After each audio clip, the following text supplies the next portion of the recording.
It was successful, and then but it kept growing and it stayed. It stayed.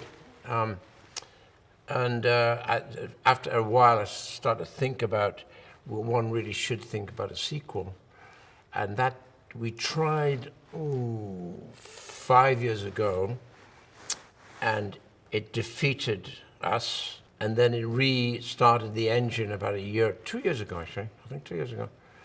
I suddenly had this very simple idea that why not, let's do this, why not follow the demise of Lucius and where he went to, because he was the one living factor from the original film, apart from his mother, Connie, Lucilla. Well, when you're put out into the woods by your mother to say, go with this man, he will look after you, you're sending him into the wilderness where you will eventually, within a day or two, lose track of him completely forever.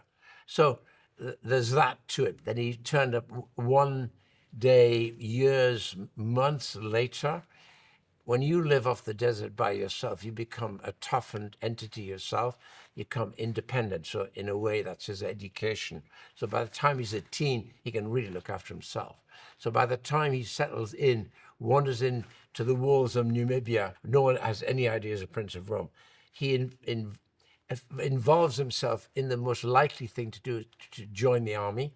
The only problem is with him is he's reddish hair and blue eye. So he's a stranger in a strange land. That's where we find him. She has been a survivor because she is such a blue blood, probably the bluest in Roman history, being the daughter of Marcus Aurelius. So when a son comes on in the arena with a beard and with long hair, there's no way she's going to recognize Lucius. It's only the habits that ring a bell with her that can be in the DNA from the father, Maximus, whose habit was to pick up dirt before he fought, because in that earth you may die. Denzel said, you really want me? Okay, boom, that's it. And Denzel, I draw a lot. I can really draw. And so my drawing is my textbook. And so I tend to draw every film I do as storyboards. They're not stick figures. Every film I do is like a detailed comic. And I literally will draw every scene. So I already started to draw Denzel how I saw him. So I tend to cast people. I usually have a physical type in my head. And when you're drawing, you're already starting to see people in the role. And so my drawing is more than my sketchbook. It's my plan. It's my blueprint. Music to me is language, and it's the final dialogue. And you're writing a new language, which is appropriate for the film, and gives the film that added dynamic, as and when you may need it, right? And sometimes silence is music. To say, I don't want music, this is silent here.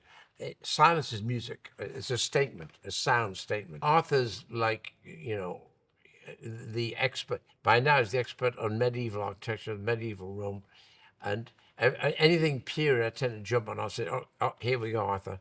Here we go again. But Arthur is, in a way, I was a production designer, and Arthur, to me, is one of the best I've ever worked with, without question.